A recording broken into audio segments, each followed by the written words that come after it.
it's very important to be informed. I mean, this is an area where it's very hard to bluff it because, on one level, it's a branch of medical science. I mean, what we're talking about is folk pharmacology, and you really should understand certain things about pharmacology, certain things about physiology, because your life may come to depend on it in some situation. I mean, it's not casual, You want to be able to assess risk and make intelligent choices. My own interest in all this, or how I got into it, I don't know. I mean, one creates a false history when you look back into time to try and explain how you got to where you are, or at least I do. Trying now to understand how I came to be involved in the psychedelic experience, it seems to me that what it really requires is a love of the peculiar, of the weird, the bizarre, the outre, the freaky and unimaginable. And I don't give great credence to astrology, but I am a double Scorpio, so I'm told that this kind of thing predisposes one for 12th house activity. Several times in my life, I've gone through these kinds of revelations where everything seemed to change so profoundly that I could hardly recognize who I had been before. And I noticed this around the time I was 7 or 8, happening the first time. Nature and the imagination seem to be the precursors to involvement in the psychedelic experience. So I was a rock hound, a butterfly collector, a rocket builder, a connoisseur of explosives, and all of this sort of thing. While my peers were off playing Little League baseball, I was back in the hills digging out trilobites and tracking down moths and stuff like that. And then science fiction was a tremendous stimulus to my imagination because it seemed to say, anything you can imagine is fair game. Anything that you can conceive of can be treated as a reality. And but I was also I was raised in a Catholic household, so my whole thing was to build cynical resistance to the spirit. So I was an atheist, a Marxist, an existentialist, rational, material, a pain in the neck, basically.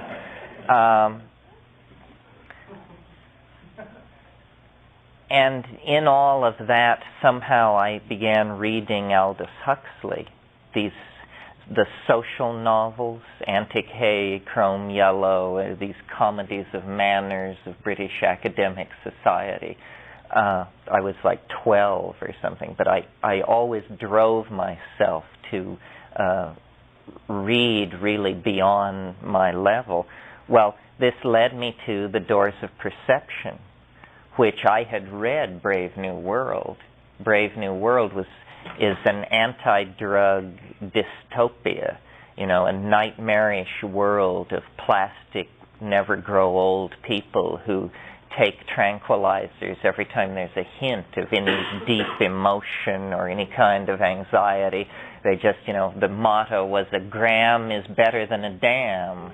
And you can just, for $0.25 anywhere, get one of these pills that just puts you right back into being happy and cooperative.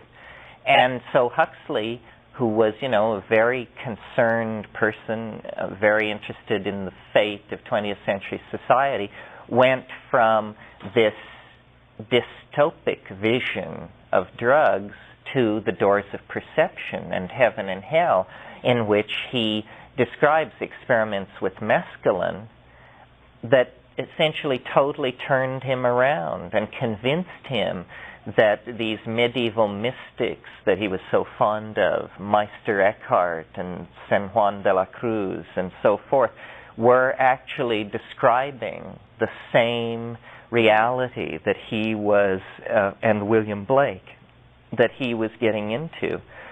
So I wanted to pursue this, and this was like 1962 or something, and I was about 14 years old. And then a few months later, there were stories in the newspaper that morning glories were being abused for their psychedelic effect. Well, there was a bindweed that grew locally where I lived, so I went tearing out and gathered half a peanut butter jar of this wild morning glory and took it home and ground it up and took it. And of course, nothing happened. But the hour before it failed to come on, I sat quietly and fearfully and examined my mind from that point of view for the first time in my life. In other words, examined my mind from the point of view of watching it to see if it was changing in some unpredictable way. And actually, though the morning glories were totally inactive, in that hour of watching, I did observe some interesting false positives that would come and go for a few minutes. And then a few months later, I got my data a little more together and learned that it was a certain species of morning glory, and that you had to buy the seeds from a seed company. And then I discovered what it was, not the full-blown psychedelic experience, but by this time I was in Southern California going to school, and a friend of mine and I would go out into the Mojave Desert and grind up low doses of these morning glory seeds, because we didn't know what a dose was, really, or what actually was supposed to happen, because if you read Huxley, it's pretty high-flown language. It's all about radiance and significance and existential validity flooding into the rose. Well, once you're looking at a rose and posing the question, is existential validity flooding into it? You don't have anything to measure it about. But we would go out into the Mojave and take these morning glory seeds and observe shifts in the apparent significance of things. Everything would appear somehow more pregnant with potential meaning. And then, in fact, if you would close your eyes in that situation, there would be the beginnings of hypnagogia and, drifting lights and undulating colored patterns and grids and laceworks and all these things which are the precondition for the psychedelic experience. Well, it wasn't long after that I went to Berkeley in the fall of 1965, and LSD was available.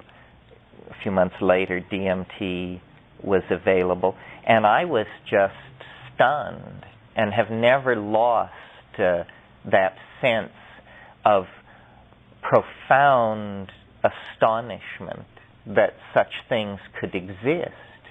Just that they could exist. I mean, DMT seems to argue, convincingly, I might add, that the world is made entirely of something that, for want of a better word, we would have to call magic.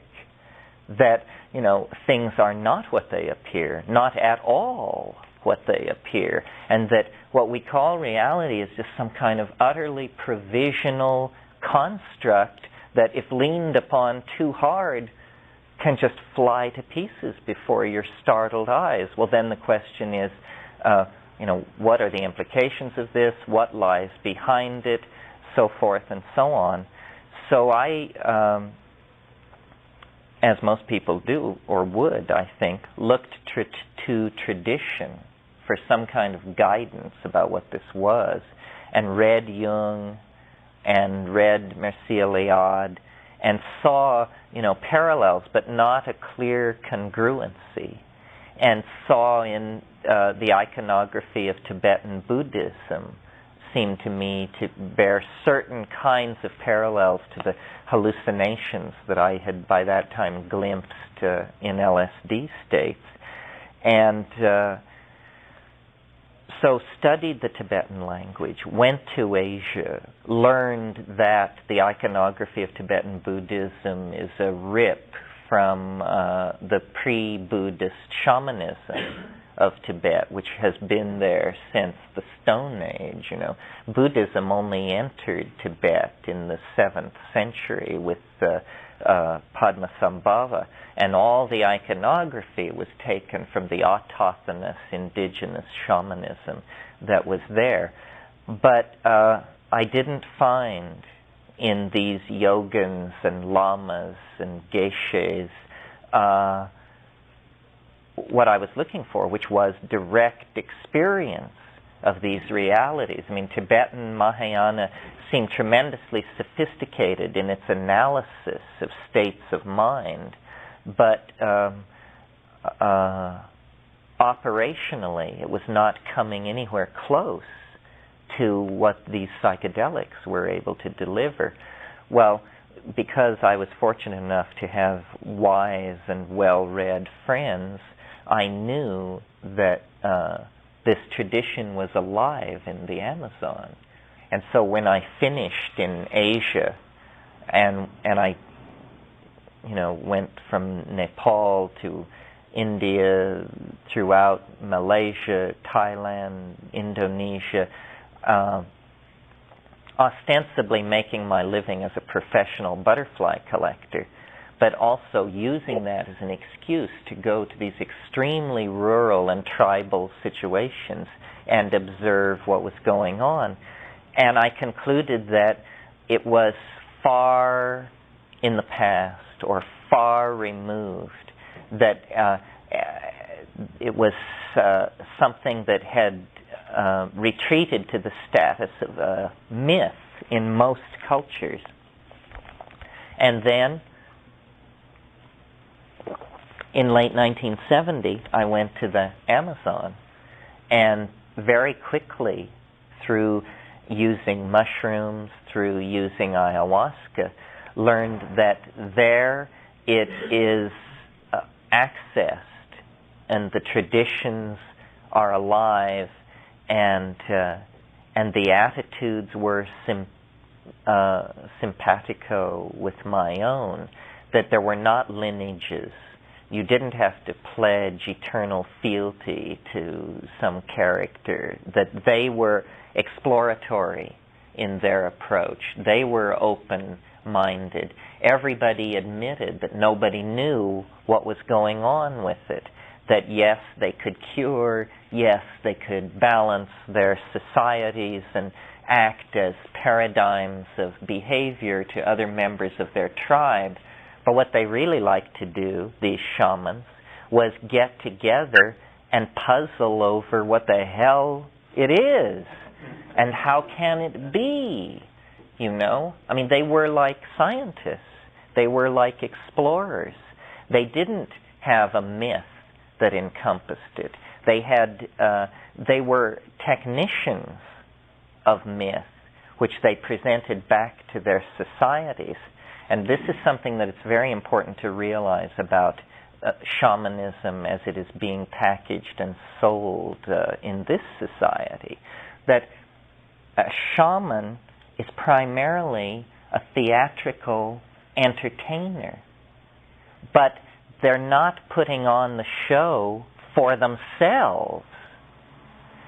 But in this society, people actually become actors on their own stage.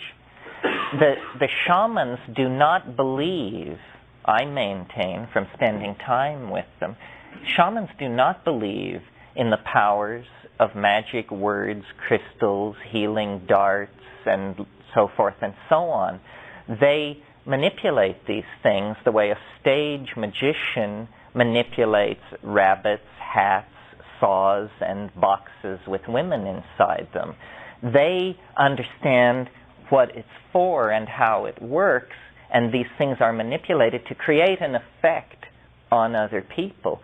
But the shamans understand that the real magic is the magic of sign, symbol, and language, and that by manipulating cueing, by manipulating expectation, you can lead people to a fundamental confrontation, not only with themselves, but with the other. And as I said last night in my talk, it is no easier for an Amazonian Indian to come to terms with these things than it is for a native of Manhattan. Ultimately, this coming to confront the other is coming to confront the mystery of being, not as a phrase, mystery of being. I mean, we all give lip service to that, the mystery of being. It's everywhere. It's in the trees, the stones, the elevators, the life of the city, the life of the country. Everything is radiant with the mystery of being. This is some kind of gloss. What I'm talking about is actually the mystery of being as existential fact, that there is something that haunts this world that can take apart and reduce every single one of us to a mixture of terror and ecstasy, fear and trembling. It is not an idea. That's the primary thing to bear in mind. It is an experience. And as we went around this morning, a surprising number of people spoke to it as an experience. And I think this is what makes the great distinction between the shamanic, pragmatic approach and what I called last night the political ideologue approach, that we are not working here from theory. Our theories are the weakest part of what we say.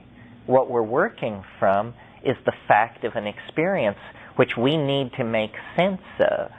Now, most of these other-oriented experiences, which are hard to keep track of or make sense of, cannot be commanded freely. They're more in the realm of, you're traveling in a foreign country and you contract a terrific fever and you fall into a vision and you have deep awareness and realization about the nature of life. This is not an experience that can ever be repeated. Or you're alone in a wilderness and you confront a flying object in the sky which seems to trigger strange bursts of thought in yourself. This cannot be repeated and triggered on command. So only in the context of the psychedelic experience and the willed decision to act can you enter this arena of repeatedly going to meet the experience of the other. And it is a very, very bizarre enterprise. It is not that if we do it enough times, we will understand it or become comfortable with it, because it is not in its nature to be understood, and it is not in its nature to accommodate itself to us. Rather, it's that we've discovered another dimension, almost in the same way that Europeans discovered another world only 500 years ago. In 1992, we will celebrate the 500th anniversary of Columbus's discovery of America. Now, notice that when Columbus set out from Spain, there was a large body of intelligent opinion which believed that he was sailing over the edge of the world, literally, that he was sailing out of mind. And instead, what lay at the end of that voyage was real estate. Immense amounts of real estate. And we have come to terms with that, and in fact now inhabit what 500 years ago was not even on the maps. It was in the unconscious. Now it is the center of the global economy. In the same way that these European navigators began to have this intimation that the world was a wraparound. That's what it means to say that the world is round. It means you can get back to where you started from by going away continuously. In the same way that the European navigators discovered that the world was a wraparound, I think we are on the brink of discovering that you can start in three-dimensional space and time, move off in a linguistic vehicle, and find your way back to the place you left from. This means that what we call three-dimensional space and what we call the imagination actually have a contiguous and continuous transformation from one into the other. And this is big news. This entirely goes against our Cartesian expectation that thoughts inside, world outside, objects outside, perceptions inside. And this is actually nothing more, this inside-outside thing, than an artifact of European languages. And yet, we take it to be, how God made the world, basically, because we are so embedded in our language that we cannot cognize reality without it. We cannot cognize reality without our language. But then in the psychedelic state, somehow this happens. Somehow syntax is replaced by hypersyntax. Linguistically moderated and modulated perception is replaced by perception in the raw, not coded and sculpted and sifted for culturally validated meaning, but rather just the full hit. Well, this is tremendously disorienting, but it's also tremendously liberating, because that's the full deck. That's when you have full command of the options available within the matrix.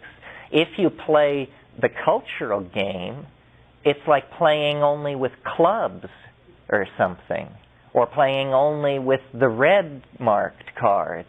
You have to play with a full deck, and that includes this pre-linguistic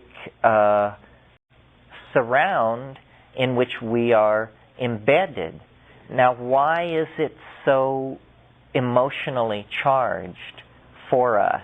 In other words, why can the shamans go into this dimension and heal or divine, see into the future, or in a sense see into the past by discovering who stole whose cow or who's sleeping with who, or all these things that shamans are concerned with? What is this ground of being that we discover by dissolving the cultural machinery of cognition? Well, I think what it is simply reality unpackaged for a historical epoch. In other words, reality uncompromised by the need to be culturally efficacious and useful. And this is precisely what we need to throw light on our culture crisis, because the models that we have used to sanction information that is culturally useful have given us information which is toxic. I mean, we have actually created a toxic relationship between ourselves and nature. We have pursued avenues of questioning the feedback from which have given us an overpopulated, polluted, ideology-obsessed, unresponsive planet.